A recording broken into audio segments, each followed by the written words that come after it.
before, prior to the debate, we flipped a coin to determine which candidate would answer the first question and who would go second. Tim King won the coin flip, and obviously we'll proceed with the debate just as we did in the last manner. We'll ask each candidate the same question. We'll have a total of 4 questions. Each candidate will have 2 minutes to answer each question. Once we've answered the first round of questions, candidate 2 will begin to answer the second round of questions. We will alternate between candidates until we end with the 4th round. After the 4th round, each candidate will be allotted 3 minutes for final remarks to cover any issues or topics not presented prior to the questions and obviously presented in rebuttals. Let us begin. Each of you will have 2 minutes. Our official timekeeper will hold up the card at 30 seconds, and again at the end, we ask that you conclude your comments as briefly as you can at that point. And at the end, you'll have 3 minutes for closing remarks and rebuttal. Kim, the first question. Economic stability creates jobs. Kentucky's tax codes are outdated and inadequate. What changes do you feel could be made to begin creating stability within our tax code? Thank you very much for the question. We do have a tax reform task force that's been in place this entire calendar year, and according to my notes, we're due a report on October the 23rd, which is just next Tuesday. So we look forward to seeing what the different recommendations are of the people that have been working on. Yes, we do need to modernize our tax code.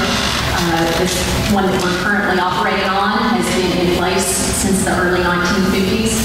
I can tell you right now that I won't agree to anything that's just a smokescreen for raising taxes overall. Modernization, yes, but not raising taxes. I'm not going to deal with that. Kentucky sales tax is the lowest in our region as part of the United States, but our personal and corporate income tax is very, very high, too high for us to be competitive and to help with economic growth in the 55th district and the Commonwealth as a whole. Brings you to the question again. Yes, sir. Economic stability creates jobs. Kentucky's tax codes are outdated and inadequate. What changes do you feel could be made to begin creating stability within our tax code? Well, there is a task force that the governor formed, and they are currently looking at the situation, and hopefully they will have a solution. Now, we do have to have tax reform of some kind. I know I've heard President Jim Wayne for years talk about reform. I would hope that both sides, Republicans and Democrats, could get together and come up with a solution that's fair for everyone. I don't want to see taxes raised. I'm not a proponent of that. But I want to see people that should be paying the taxes, paying the taxes. And I think that's one problem. We got a whole lot of people that ought to be paying some tax and aren't paying tax. And hopefully this task force will act and again will come up with a good solution, something that we can, both sides can live with, and something that will be beneficial to the citizens of Commonwealth, Kentucky. Ken, we'll begin round 2, the second question. I'm having a hard time hearing you, Gabe. I like to get you back here. Ken, we'll begin round 2 with the second question. Several different factors are straining the state's budget, for example, public pensions and Medicaid. How can we make real changes to start controlling the spending in order to better fund issues such as primary and secondary education? And I'm not hearing you. Several different factors are straining the state's budget, for example, public pensions and Medicaid. How can we start making real changes to control spending in order to better fund issues such as primary and secondary education? I think I heard you. I heard Mr. Haynes and Governor Carroll talking a few minutes ago, and I think our children, so important. Education is so important. We have to do what we have to do to protect our education. We can't continue to make cuts in education. Our children deserve the best of opportunities. Tax reform certainly certainly is something we need to look at. And I'm sure that there are some programs out there and don't get me wrong, every program is important. And anytime you make a cut, you don't have revenue. If you don't have revenue, you got to cut the program that's bad. But education is certainly one I don't want to cut. I've been in education for almost 28 years. Started out as a teacher and ended up as a elementary school principal. And our children are our future. We have to do what we can to protect our kids at all costs. So we have to come up with ways to generate more revenue so that we can eliminate as many tests as we can, but at the same time we don't want to cut either our secondary or our college programs. Thank you. Representative King, would you like me to repeat the question? Please, sir. Can you hear me okay? Yes. Okay, very good. Several different factors are putting strains on the state's budget, for example, the public pension and Medicaid. How can we start to make real changes to start controlling spending in order to better fund issues such as primary and secondary education?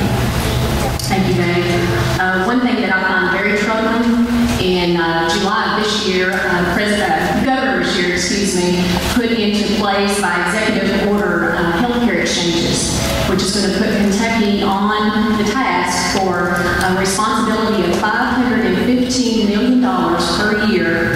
5 years from now, we're going to be responsible for that in addition to everything that we're currently paying for Medicaid.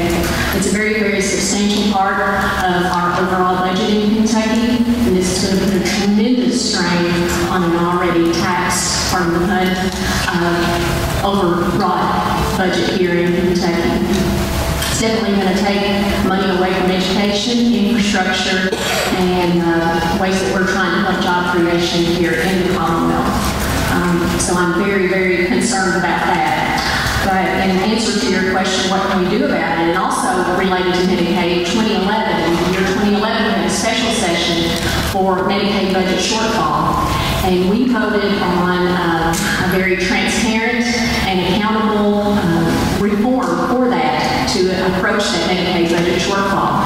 And when it got to the governor's office, it was completely gutted. Another reason that I voted for that was it included eliminating furloughs for the possibility of balancing our budget and our budget sheets. And that was eliminated as well. So I was very disappointed in that. So I know it's been said that federal issues don't apply to local races, but I beg to differ. And I think I've just given us 2 reasons why. Representative King, we'll begin round 3. We'll begin with this question. Pain clinics, meth use, and abuse of synthetic drugs continue to rise throughout the state. The legislature is taking key steps to curb this problem. What steps do you feel we can take in the future to help end this epidemic? I voted against House Bill 1 in special session this year in April, and I would make that vote again today. I've been criticized for that as well. And I'm glad you brought that up. Just happened to have with me page 34 of that bill, and I'm just going to quickly read section 17, subsection 5, which says, "It is the intent of the General Assembly that this section shall supersede any other statute, specifically including agency-specific statutes to the contrary, and in the event of a conflict, this section shall prevail." Taken word for word, which in a court of law it should be able to be, House Bill 1 would supersede any statute in the Kentucky General that has been passed and in the Kentucky General Assembly and in our laws, KRS statute. So that is one reason I voted against that. We have heard it is causing a tremendous strain on our doctor and patient relationship.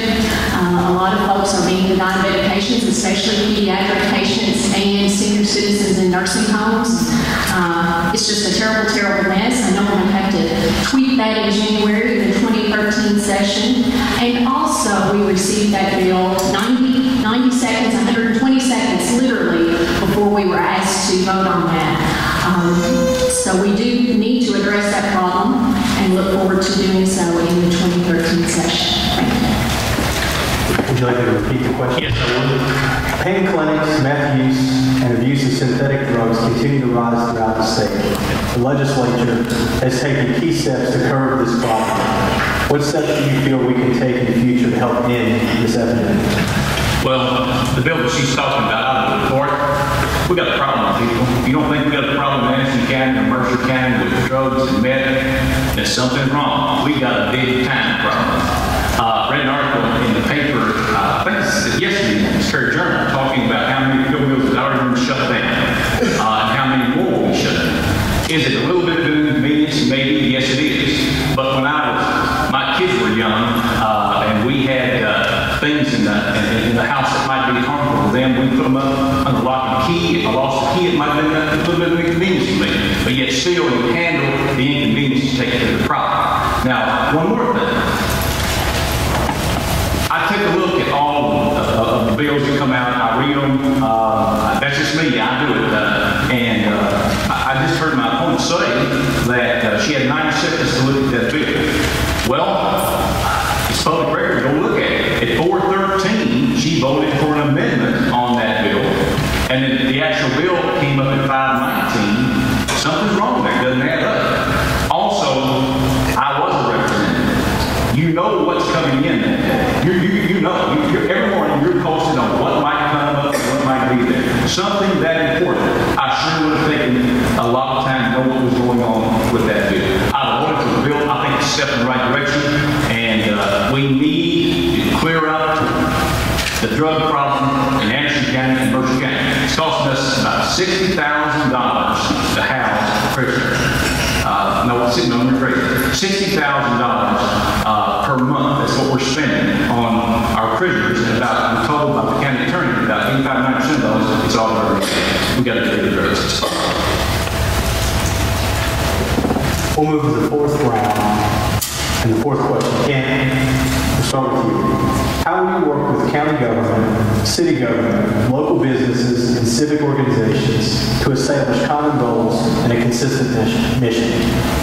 That's the role of a representative. To work with the people that you just talked about, your city officials, your county officials. Basically, what a representative does is listen to what they have to say, then try to utilize what is there that I can utilize to help those people get what they need. It can't be done. You can't be a successful representative if you don't work with your city, your county officials. You just can't do it. Number one, you don't know everything that's going on. It's these people that let you know what needs to be done. That's the way it is. You can't. If there's not that many opportunity out there by itself without you having the help of these people, I can work with anybody. That is one of my strengths as a representative. I work with both sides, Republicans and Democrats. I work with county judge here in Spencer and in Mercer. I work with Mayor Baker. I work with the mayor in Harrisburg, and I also work with the mayor of Taylorville. And I was able to accomplish some things because we worked together. We brought a fire truck here. We got a skate park here. We got money for infrastructure programs in Bergen, Harrisburg, and here in Martinsburg. Plenty of money, got money, not enough, but money for our county roads and our state roads. And that's what it's all about. You listen. I'm a good listener. You listen, and then you act, and you're not afraid to act, and not act. Representative King, would you repeat the question? Please. How will you work with our county government, city government, local businesses, and civic organizations to establish common goals and a consistent mission? I consider it a big part of my role is listening. I have a great relationship with city, county, and school board officials in all three of the counties, and they have an open line to me at any time. I'm going to brag on your school board, your superintendent, your school superintendent, Ms. Sheila Mitchell, will send me texts at 11 o'clock at night. She is still working on your behalf that late at night, and she'll send me a quick question or a comment. So I have a great working relationship, and I do a lot of listening as well. Talking about county roads for a moment, that sounds like a pretty good time to mention that according to public record, according to Judge Conway's own admission during my opponent's tenure, County Roads for specific paving didn't receive any money in Anderson County. But lo and behold, this year, from an unelected official, $416,000 was brought into the county. So I think that was totally inappropriate and bears to be noted. Thank you. We'll now begin closing comments, and you'll begin. You'll have 3 minutes to address any issues that we didn't. Thank you.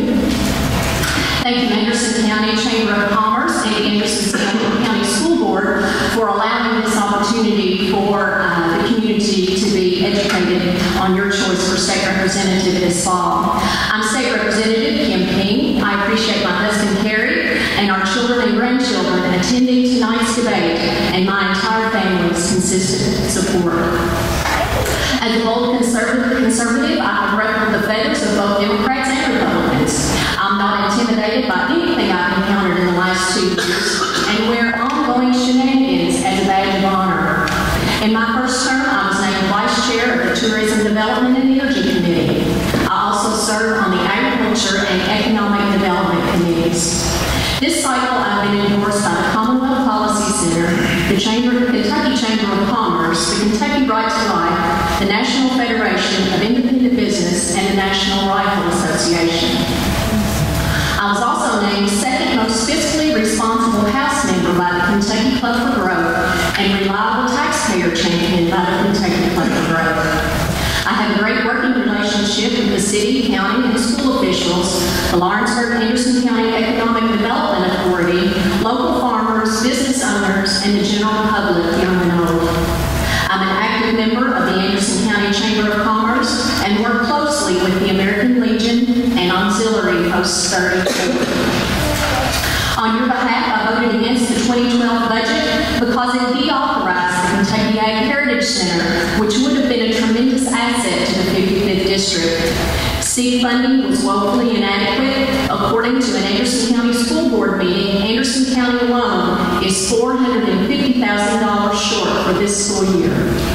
Current and retired state workers were denied another cost of living allowance, and the debt-to-revenue ratio was 6.58%. I have pre-filed a bill requiring a roll call vote for all tax raising and spending decisions. A bill mandating U.S., not foreign laws, be adhered to in Kentucky courts, and will again co-sponsor a bill denying special session pay for budget decisions. In 2011, I donated my gross pay, even after paying taxes, to the American Red Cross and to the Kentucky Right to Life last year and the American Red Cross this year to replenish their resources following the devastating March tornadoes, which caused significant damage, including damage in Alton. I fully anticipate being in the majority in January. I'm well versed in the issues and ready to accept additional leadership responsibilities. I've given you my very best and enjoyed every project we've worked on together. You deserve the transparency and accountability upon which my service is based. It's an honor to serve you and your family in Frankfort. I humbly ask for your vote and support on November the 6th. Thank you. 3 minutes. Thank you. I'll apologize to you all. I didn't list everybody would endorse me, or I don't have a real big speech plan. I'm just going to tell you the way it is. 2009, 2010, I was your state representative. I didn't wear a name tag every day. My wife didn't wear one either. I didn't have a license plate that said House 55, lights up tonight. I didn't campaign at weddings, didn't campaign in churches, and I didn't campaign at funerals. I didn't attend every ribbon-cutting ceremony from here to there so that I could have a picture made and put in the paper. And I'll tell you why. Being a member of the House of Representatives is indeed an honor and a privilege. It's not about me, people. It's not about me. It's about you. It's about children. It's about senior citizens. It's about the common everyday folk that are trying to make a living. Our children deserve opportunity. Our senior citizens, we seem to have forgotten all about them. Just yesterday, I heard that the Rainbow House here in Lawrenceburg is in danger of being shut down. I was at the Senior Citizen Center last week, and the lady there at Old Phillips told me how much they were expecting me to cut. We can't do that. And we got people that are out there that are tough economic times, trying their best to make it. Now, a representative serves all those people, tries their best to make sure that those people have the opportunities and those people can live a good life. That's what I'm about. It's not about me. It's not about me at all. It's about what I can do. It's about what I can do for the people of this county, Mercer County, and Park Spencer County. I'm Ken Stevens, and I appreciate your votes. And I want to thank everybody for being here tonight, shows you're interested. I want to thank the Chamber of Commerce for putting this on. I want to thank the Anderson County school system. I was a part of the Anderson County school system. I want to thank them, the girls out there on the working job. Thank all of y'all for being here.